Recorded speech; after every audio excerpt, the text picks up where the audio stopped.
Right now, on to the point, tracking a weather impact alert. Powerful winter storm hitting nearly the entire West Coast. What impacts remain tonight through tomorrow? Tonight, diving deeper into fire-resistant homes. These homes behind me were 3D printed with concrete, and now the Northern California company that built them is heading to LA to help wildfire survivors there rebuild. President Trump's latest plan for tariffs. Our political insiders help break down the potential impacts. And later, our champions of hope meet the local principal whose students' parents are praising for good deeds. Thank you so much for joining us on To The Point. I'm Alex Bell, and we start tonight with our weather impact alert. We know that a winter storm is bringing us rain and snow right to our area. This is a live look at I-80 near Kingvale and downtown Sacramento. Rain today causing flooding concerns and also creating some pretty slick road conditions. And in this year, heavy snow creating whiteout conditions. So let's get over to Chief Meteorologist Monica Woods, who is tracking the latest conditions. We've seen periods of heavy rain move through the valley, elevating those flood concerns. You can see the big bulk of rain now pressing off into the foothills. We still have some spotty showers, though, continuing through the capital region as well as through the northern San Joaquin Valley. So additional accumulation still to come for tonight, and we're seeing that play out here for the foothills and the mother lode. Higher up, it is snow heavy at times, blowing and drifting snow, making travel very difficult. Flood advisory in effect until midnight. Minor flooding in low-lying areas and ponding on the roadways. Behind all that, we've got our flood watch. That will be in effect until tomorrow evening due to the runoff coming in from the higher elevations right through the valley. As far as that wind advisory, it's still in place, although the biggest wind gusts have already passed us, but we're seeing occasional gusts still at about 35 to 40 plus miles per hour. Winter storm warning, that's in effect through tomorrow night. So if you're trying to head up the hill to get a jump start on the 3-day weekend, you might want to just hold off for a little bit here. And an avalanche warning continues for the backcountry through early tomorrow because of the snowfall rates and the wind combined with that, making those slides very vulnerable there. Futurecast shows the back edge of the system moving through the valley by early tomorrow morning. We'll see a few spotty showers for the foothills until about noon, and then everything starts to wind down by tomorrow night at 7 p.m., making for a nice start to our 3-day weekend, Alex. All right, Monica. The rain is causing water levels to rise. There is localized flooding. We want to bring in ABC 10's Devin Truby, who reports from one area of concern out in Rancho Murieta. Yeah, Alex, we're out here on Scott Road in Sacramento County. I want you to go ahead and take a look at about the foot of standing, rushing water across the roadway. And this is from Little Dry Creek. Now, further down the road, closer to Rancho Murieta, residents tell us that Dry Creek has also flooded the roadway, but it's actually knocked down the barbed wire fence on the side of the road. Currently raining right now and gusty winds. Sacramento County telling us that their main concern is the rain rate. So if we were to get 2 to 3 inches of rain in the next 24 hours, they say that would overwhelm the system and we would see more localized flooding like this on our streets. Their advice to everyone that if you see any flooding like this, to report it to 311. But the breaks in the rain that we have seen earlier today has been crucial to allow the ground to dry out, to only see some localized flooding so far. Alex. The rain is also causing mudslide concerns in Southern California. Evacuation warnings are in effect for parts of Los Angeles and Orange counties. In the Palisades fire area, more than 7,500 feet of concrete barriers and 6,500 sandbags have been set up to help stop mud and debris flowing. And as thousands of families look to rebuild after last month's wildfires in the Los Angeles area, one Northern California construction company has a solution: 3D printed homes. And we first introduced you to this business back in 2022. And now ABC 10's Becca Habegger is checking back in with the company as they are now working with families in the LA area to build wildfire resistant homes in the wake of tragedy.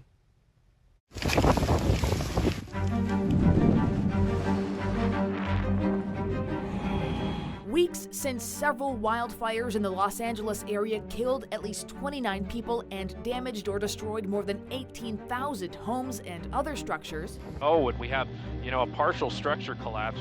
You can't believe that it's all gone.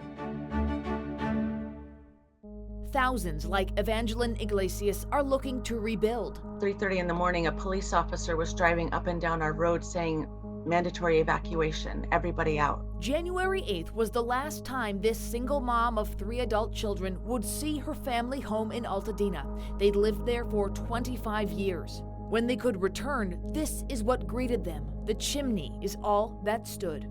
You know, I'm sad about my house, but I'm more sad about total annihilation of the whole neighborhood. You know, this is where my kids grew. I love Altadena. She said her friend told her about a new kind of home. I Googled 3D printing fireproof house because obviously I don't want this to happen again. That's how she found a company called Emergent Construction based in Redding. We use an on-site 3D printer and extrude concrete to build homes. In the wake of the LA wildfires, Emergent founder and CEO Don Ajamian posted this video on social media. If you find yourself lost, confused, not sure what to do next, please call me. Don says this is personal on multiple levels. He grew up in Altadena. This was one of his childhood homes. And in 2018, he and his family evacuated their home in Redding during the Carr Fire. Even though it's not perfectly smooth, it's consistently inconsistent. We visited Don in Redding, where Emergent has since 3D printed 6 homes. Emergent is the first to actually get concrete 3D printed on-site homes permitted in the state. As Don explained to ABC 10 in 2022, the process can be faster than building the frame of a conventional home. We actually take the material, we formulate and mix it up ourselves. We pump it through the machine and all the way down to the print head, and the print head is controlled by the computer, which tells it exactly where the walls are, and it just lays out extruded layers of concrete that are 2 inches wide by 1.5 inches tall. And it'll do 1 layer of every wall, and then another layer, and then another layer, until it builds it up to 8 feet high. Don says finishing the house is still dependent on the availability of local subcontractors. He traveled to Los Angeles a couple of weeks ago to meet with wildfire survivors and those he says he will now partner with in Los Angeles to help people rebuild.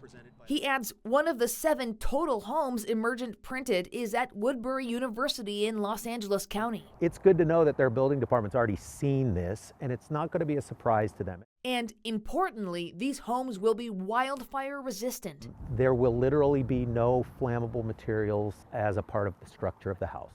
Emergent already has its first contract signed with a family in Los Angeles. In fact, they'll be building this same style house with 3 bedrooms and 2 bathrooms.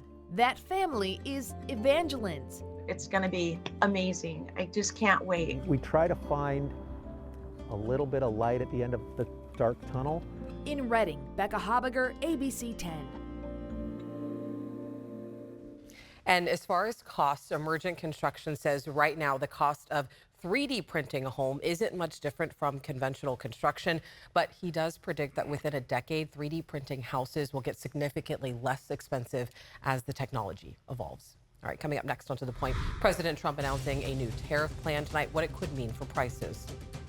Continuing to track this winter storm as it rolls through Northern California, what's ahead for Friday and the 3-day weekend.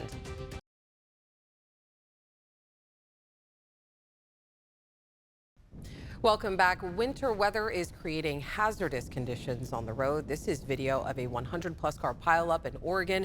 Several people are reportedly hurt, and this is the same storm that is bringing rain and snow into our area. I want to get over to Chief Meteorologist Monica Woods, who is tracking the latest conditions for us tonight, because we're going to see, again, consistent weather here in our area bringing up this precipitation, right, Monica?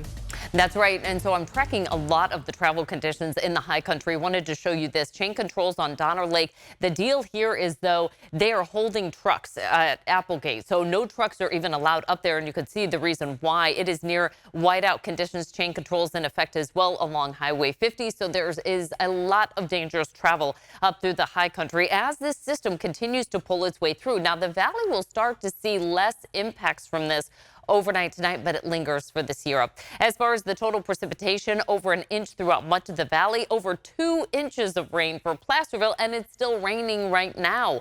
Wind gusts earlier today, upwards of 45 to over 50 miles per hour throughout the valley and the foothills, 60-plus mile-per-hour gusts for the Sierra as well as along the coast. So this has been quite the storm rolling through Northern California. Lingering impacts for tonight for the valley with periods of light to moderate showers. Snow will continue to fall tonight through tomorrow. It really doesn't let up until we get to the afternoon, and at that point we'll get a nice little break. Weak weather system moving through on Sunday does pose a chance of showers early on Sunday for the valley, with a few flurries for the Sierra if you are planning to head up the hill. But outside of that, things are going to be pretty nice here through the 3-day weekend.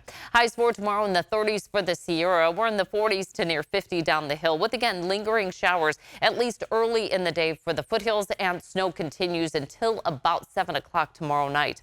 50s and 60s along the coast. We'll see temperatures staying pretty steady throughout the valley as well as the coast, with highs tomorrow right around the upper 50s to near 60. That's pretty close to average, actually. Morning lows starting off in the 40s, and we'll see a few peaks of sunshine out there, but generally a lot of cloud cover hanging in through our Friday. Snow lingers in the high country for Friday. We get a break on Saturday, a few showers on Sunday into early Monday. Highs will be warming into the 40s, so that snow line actually moves up the hill to about 6,500 to 7,000 feet. For the foothills, a few lingering showers tomorrow, then a dry forecast generally for the weekend. A quick moving shower possible on Sunday. Highs will be in the 50s. For the coast, we're looking at clearing skies, a slight chance for a quick moving shower on Sunday. But outside of that, the 3-day weekend will feature highs in the upper 50s with a mix of sun and clouds. So a look at our forecast. The extended period does call for not only drier weather, but also much warmer into next week after we finish off this round of rain tonight through early tomorrow.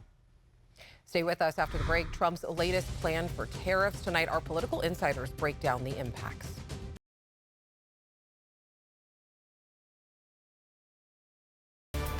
Welcome back. Turning now to President Trump's first 100 days in office. The Senate today confirmed Robert F. Kennedy Jr. as Trump's Health and Human Services Secretary. Kennedy was confirmed in a 52-48 vote, with Senator Mitch McConnell being the only no vote among Republicans. Kennedy will be in control of $1.7 trillion in federal spending, vaccine recommendations, food safety, and health insurance programs for roughly half of the country. And then we have Trump's pick for Education Secretary, Linda McMahon. She began her confirmation hearings today. McMahon said she would preserve core initiatives, including Title I money for low-income schools, Pell Grants for low-income college students, and public loan service forgiveness. She also said that she believes it would take an act of Congress to dismantle the Department of Education, like President Trump wants to do. And it comes as Trump today signed a measure to have tariff rates match what other countries charge on imports. The tariff increases would be customized for each country, with the partial goal of starting new trade negotiations. The Trump administration says this will equalize the ability for the U.S. and foreign manufacturers to compete. If you build here, you have no tariffs whatsoever. And I think that's what's going to happen. I think our country is going to be flooded with jobs. Economists say these tariffs will effectively be a tax increase on consumers, either directly or in the form of higher prices. So I want to go ahead and bring in our political insiders now. You probably already know him. We have Craig DeLuz. He is currently the communications director for the California Republican Assembly. And we also have Roger Salazar joining us tonight. He has worked under the Clinton administration as well as Governor Gray Davis. Once again, gentlemen, thank you both for being here so much. Thanks for having us. I want to start with the tariffs. We just heard the president talk. You know, he said our country is going to be flooded with jobs. Roger, I'll start with you. What are your thoughts on, his tariff plans, along with him, making the statement that our, country will be flooded with jobs after these changes? Well, it depends on what he means by after, and most of, when you're listening to the experts, most of the experts will tell you that it's going to have a direct impact on prices for consumers. And it's not just Democrats who are saying this thing, these types of things. It's businesses and who lean conservative. The head of Ford, for example, said this would blow a hole in the auto industry. The head of the National Association of Home Builders said, we understand what he's trying to do to lower prices, but these tariffs run completely counter to that, will end up increasing prices for people who are trying to purchase homes and make it a lot more difficult for building as well. Craig, what are your thoughts? Well, just as just about everything else that Donald Trump does, it's a negotiating tool. When he did the exact same thing, or very close to the same thing, when he first got elected in 2016, there were a number of deals that we were able to renegotiate with Mexico, with Canada. There were a number of opportunities where we were able to bring manufacturers into the United States that had considered going somewhere else, but it became more cost effective for them to come here. Is it a risk? Yes. But then whenever you go into negotiations, you got to be willing to put something on the table, and you got to be willing to take some risks, and that's what he's doing. That's what I was going to ask you is this a smart political move? Well, it's worked in the past, and I think it'll continue to work. Right now, once again, we've seen the successes that he had both in his first term, and we've seen the successes that just the threats of tariffs have had in negotiating with other countries just in these first 3 weeks. Right now, he's playing with house money. Yeah, and I think it also depends on how much leeway the American public is going to give him, because this is a guy who said that on day one of his presidency, prices were going to come down. They haven't come down. They've actually increased since he's taken office, and it just depends on how much rope the American public is going to give him. I do want to talk about something else that's controversial, and that's the federal buyouts. We know we've heard a lot about that. Trump is trying to reduce the federal workforce. Again, controversial topic. What do you think is the goal here for the administration? Craig, I'll start with you. I think the goal is to remove waste and abuse. Once again, I think when it comes to, we're talking about the federal workforce, we're not necessarily talking about fraud, but we're talking about trying to reduce or rather right-size government. Make sure that it is, in fact, efficient. And I think he wants to give people the opportunity, if they desire to, number one, not come into work, because a lot of these folks are people who decided, I don't want to, I want to telecommute, I don't want to come into work 5 days a week. Well, you know what? The federal government is your boss. You need to come into work. If they say you need to come into work, you need to come into work. If you decide not to, well, then tell you what, we'll give you an opportunity to leave. We'll pay you through a certain period of time. And I think in the end, it can be a win-win situation for the 75,000 federal employees who decided to take him up on the offer. Yeah, I think it's less to do with that, with cutting out waste, fraud, and abuse, and more to decrease oversight over, over a number of the, the industries that are out there. I mean, one of the things they want to do is get rid of the Consumer Financial Protection Bureau. So I guess consumer financial protection is not important. They want to get rid of a lot of these different agencies that have, and reduce the agencies that conduct oversight on businesses, whether it be all over the place. So, so I think that this is one of those situations where the Trump administration is trying to play the fraud and abuse card, but ultimately they want to reduce government so that they don't have anybody watching over them. Well, this is something we're going to continue to talk about, especially because, as you said, paying out people. We're going to be talking about in our streaming show how secure these buyouts are, especially since Congress hasn't approved a bill to fund the government through March. So we're going to continue our conversation. We're also going to be talking about DOGE and a couple other things. So make sure you stream us on ABC 10 Plus. We're going to have some great conversations with our political guests. And make sure you stay with us after this break, because we're going to be highlighting our champion of hope this week, and you won't want to miss it.